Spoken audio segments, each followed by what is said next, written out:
ആരംഭിക്കില്ല. അല്ല ആങ്കർ ഇത് കാണുന്നില്ല. ഇത് എന്തൊരു ഏർപ്പാടാണ്? പിന്നെ മണ്ടത്തരത്തിനല്ലാതെ പിന്നെ ഞാനെന്ത് പറയണം? അങ്ങേക്കെന്താ പൊള്ളിയോ? അങ്ങ് തിരിച്ചിങ്ങോട്ട് കൊടുക്കുമ്പോൾ താങ്കളുടെ പാർട്ടിയുടെ നേതാവ് അടിച്ചു മാറ്റി എനിക്ക് ഇവിടെ മുതൽ കണ്ടോ? ഗവൺമെന്റും ഹൈക്കോടതിയും രണ്ട് ഭാഗത്തല്ല, ഒരേ കാഴ്ചപ്പാടേ ഉള്ളൂ. ഇതൊരു കുറ്റം ആരെങ്കിലും ചെയ്തിട്ടുണ്ടെങ്കിൽ ആ കുറ്റം ചെയ്തവര് നിയമത്തിന്റെ കരങ്ങളിൽ എത്തിക്കൊള്ളും. ജെക്സി തോമസ്, ഇന്നിപ്പോ നമ്മൾ ഈ ചർച്ചയുടെ തുടക്കത്തിൽ മുഖ്യമന്ത്രി സംസാരിച്ചപ്പോൾ പറഞ്ഞത് ബോർഡിനെതിരെ യാതൊരു വിധത്തിലുള്ള പരാമർശവും ഇതുവരെ ഉണ്ടായിട്ടില്ല എന്നുള്ളതാണ്. പക്ഷേ ഇന്നടക്കം കോടതിയിൽ നിന്ന് പുറത്തു വന്ന വിധിയിൽ കൃത്യമായി അത് പറയുന്നുണ്ട്. അതായത് ബോർഡ് ഉദ്യോഗസ്ഥരുടെ ഭാഗത്തു നിന്ന് വലിയ വീഴ്ചയുണ്ടായിട്ടുണ്ട്, അതടക്കം അന്വേഷണത്തിന് വിധേയമാക്കണം എന്ന് കോടതി പറയുന്ന സാഹചര്യമുണ്ട്. അങ്ങനെ വരാൻ വഴിയില്ലല്ലോ. 2019 ഇത്തരം അട്ടിമറികൾ ഉണ്ടായതിന്റെ ഉത്തരവാദിത്തം ബോർഡിന് ഏറ്റെടുക്കേണ്ടി വരും, ദേവസ്വത്തിന് ഏറ്റെടുക്കേണ്ടി വരും. അയ്യോ അങ്ങനെ പറഞ്ഞൂടാ, പിന്നെ ഞാൻ എന്തിനു വന്ന? സ്വാഭാവികമായി നമുക്ക് ഏവർക്കും അറിയുള്ള പോലെ തിരുവാഭരണ കമ്മീഷണർ, അതോടൊപ്പമുള്ള അസിസ്റ്റന്റ് എക്സിക്യൂട്ടീവ് ഓഫീസർമാർ, അഡ്മിനിസ്ട്രേറ്റീവ് ഓഫീസർമാർ, ദേവസ്വം സെക്രട്ടറി, ഇവരുടെയൊക്കെ നേതൃത്വത്തിൽ അതിവിപുലമായ ഗൂഢാലോചനയും ആ ഗൂഢാലോചനയുടെ ഭാഗമായിട്ടുള്ള മോഷണവുമാണ് ശബരിമലയിൽ 2019 നടത്തപ്പെട്ടത്.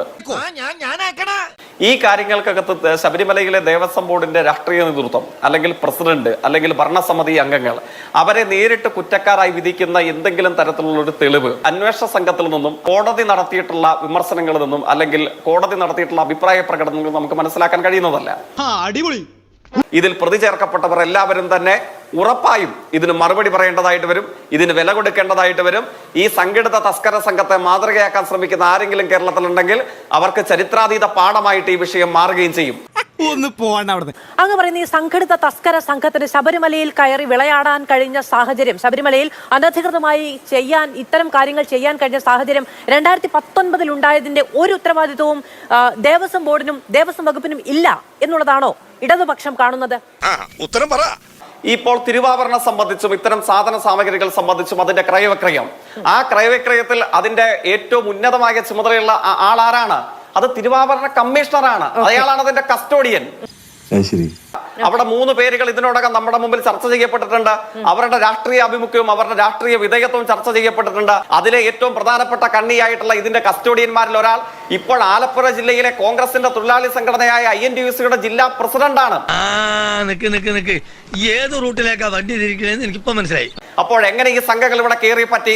എങ്ങനെ ഈ സംഘങ്ങൾക്ക് ദേവസ്വം ബോർഡിനെ മറച്ചു വെച്ചുകൊണ്ട് ഇങ്ങനെ ശബരിമലയിൽ നിന്നും ഒരു മോഷണം നടത്താൻ കഴിയും വിധം ഒരു അന്തരീക്ഷം എങ്ങനെ സൃഷ്ടിക്കപ്പെട്ടു? അതിനെയൊക്കെ സംബന്ധിച്ച് പ്രബലമായ സംശയങ്ങളും ചോദ്യങ്ങളും ഒക്കെയുണ്ട്. അത് വേണമെങ്കിൽ രാഷ്ട്രീയ ഗൂഢാലോചനയിലേക്കും വിരൽ ചൂണ്ടാൻ കഴിയാൻ പോകുന്ന വിവരങ്ങളാണ്.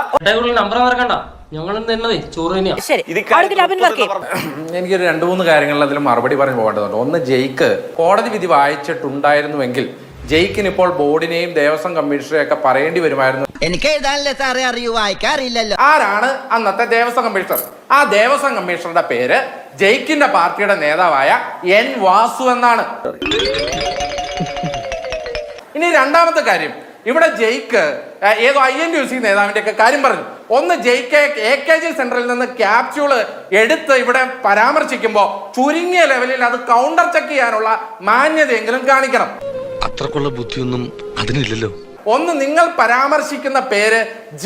ബൈജു എന്ന് പറയുന്ന തിരുവാഭരണ കമ്മീഷണറുടെയാണ്. G. ബൈജു അവിടെ തിരുവാഭരണ കമ്മീഷണർ ആവുന്നത് 2023 ആ G. ബൈജുവിനെ കുറിച്ചാണ് നിങ്ങൾ പറയുന്നത് INTUC നേതാവാണെന്ന്.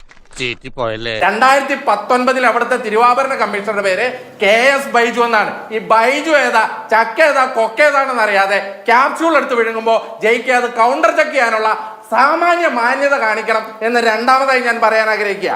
ഇങ്ങനെ നാറാനൊരു ചങ്കൂറ്റം വേണം കേട്ടാ.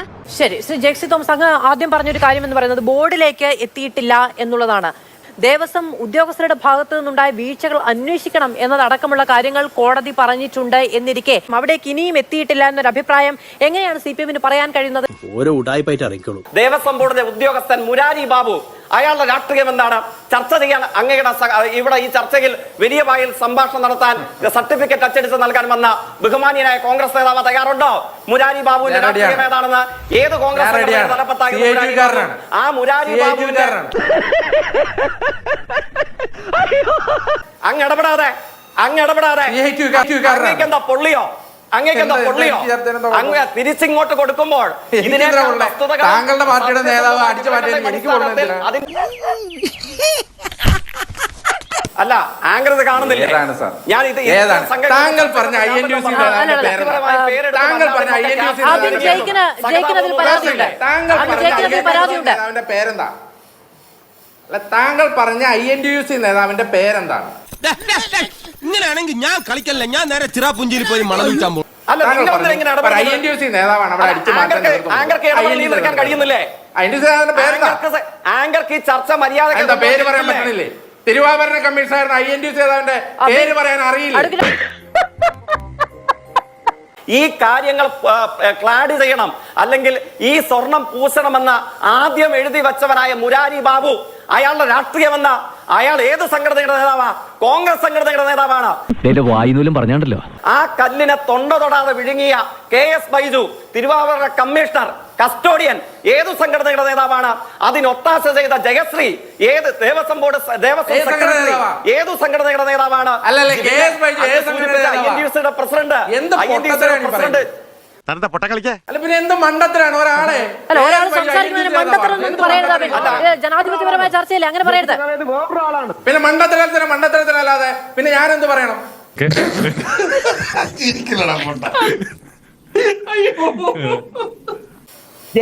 അത് വേറൊരാളാണ്, അങ്ങ് തെറ്റിദ്ധരിച്ചതാണ്. KS Baiju INTUC നേതാവാണോ?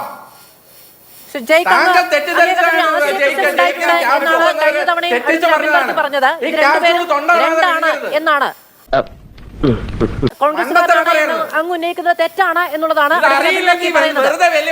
ഡയലോഗ് ഇറക്കരുത്. ഈ ദേവസ്വം, ഈ ബോർഡിന്റെയും ഉദ്യോഗസ്ഥരുടെയും ഒക്കെ സംഘടിത നീക്കം അതിന്റെ ഭാഗമായിട്ട് എന്താണ് ഈ ഉദ്യോഗസ്ഥ വൃന്ദം ചേർന്ന് മിനിറ്റ്സ് തിരുത്തിയിട്ടുണ്ടോ എന്ന സംശയം കോടതി. ദേവസ്വം കമ്മീഷണർ ആരാണ്? ദേവസ്വം കമ്മീഷണർ ആരാണ്? ദേവസ്വം കമ്മീഷണർ ലെറ്റർ N വാസുവിന്റെ ലെറ്ററിലാണ് ആദ്യം ചെമ്പ് തകടെന്ന് എഴുതിയത്. N വാസു എന്നത് CPM നേതാവാണ്. നിങ്ങൾ CPM-ന്റെ നേതാവായി ദേവസ്വം പ്രസിഡന്റ് ആക്കിയ ആളാണ്. വെളുക്കച്ചിരിയുടെ ക്രെഡിറ്റ് ഉള്ള ജയിക്ക് അതിന് ഉത്തരം പറ. നിർത്തി അങ്ങ് അവമാനിക്കുവാണെന്ന്. N വാസു ആരാ? N വാസു CPM-കാരനാണോ? ഇറങ്ങി ഓടാന്ന് വെച്ച വഴിയും പരിചയമില്ല. ഞാനതിലൊരു ഒരു minute. Devaswom executive officer Devaswom കമ്മീഷണർക്കാണ് ഈ കത്ത് അയക്കുന്നത്. അതിൽ ഗോൾഡ് ക്ലാഡഡ് എന്ന് തന്നെയാണുള്ളത്. പക്ഷെ ആദ്യത്തെ തിരുത്തുണ്ടായത് ദേവസ്വം കമ്മീഷണറുടെ ഭാഗത്തു നിന്നാണ് എന്ന് ഇന്ന് ഈ കോടതി വിധി വായിച്ചാൽ മനസ്സിലാകുന്ന ഒന്നാണ്. എല്ലാം കയ്യിൽ നിന്ന് പോവാ. ശങ്കുട്ടിദാസ്, ഇവിടെ ശ്രീ ജെയ്സി തോമസ് സംസാരിക്കുമ്പോൾ പറയുന്നത് ദേവസ്വം വിജിലൻസിന്റെ എന്തോ കണ്ടുപിടുത്തമായിട്ട് അത് വന്നു എന്നുള്ളതാണ്. ഒന്നാമത് ഈ ദേവസ്വം വിജിലൻസ് എന്നുള്ള പ്രയോഗം തന്നെ ശരിയല്ല. അങ്ങനെയല്ല ഓഫീസിന്റെ പേര്. അദ്ദേഹത്തിന്റെ പേര് chief vigilance and protection officer എന്നുള്ളതാണ്. അത് കേരള പോലീസിൽ സൂപ്രണ്ടന്റിന്റെ റാങ്കുള്ള SP-യുടെ റാങ്കുള്ള ഒരു പോലീസ് ഉദ്യോഗസ്ഥനാണ്. അല്ലാതെ ദേവസ്വം ബോർഡിന്റെ കീഴിലുള്ള ഒരു ഉദ്യോഗസ്ഥൻ ദേവസ്വം ബോർഡിന്റെ ഒരു ആഭ്യന്തര അന്വേഷണത്തിൽ കണ്ടുപിടിച്ചിട്ടുള്ള കാര്യങ്ങൾ 12 ദിവസമായി ആവർത്തിച്ച് പറയുന്നൊരു കാര്യമാണ് ഇത്. ആദ്യത്തെ ദിവസത്തെ അതേ വാദം ഇപ്പോഴും ഉണ്ടാകുന്നു എന്നേ ഉള്ളൂ. പിന്നെ ഉദ്യോഗസ്ഥന്മാരെ പഴി ചാരിക്കൊണ്ട് രക്ഷപ്പെടാനുള്ള എല്ലാ പ്രൊവിഷനും കഴിഞ്ഞുപോയി. കാരണം ഇന്നത്തെ ബഹുമാനപ്പെട്ട ഹൈക്കോടതിയുടെ ഉത്തരവിൽ ദേവസ്വം ബോർഡിനെ ഡയറക്ട്ലി പേരെടുത്തിട്ട് തന്നെ എന്താ പറയുക ഇൻക്രിമിനേറ്റ് ചെയ്യുകയാണ് ചെയ്യുന്നത്.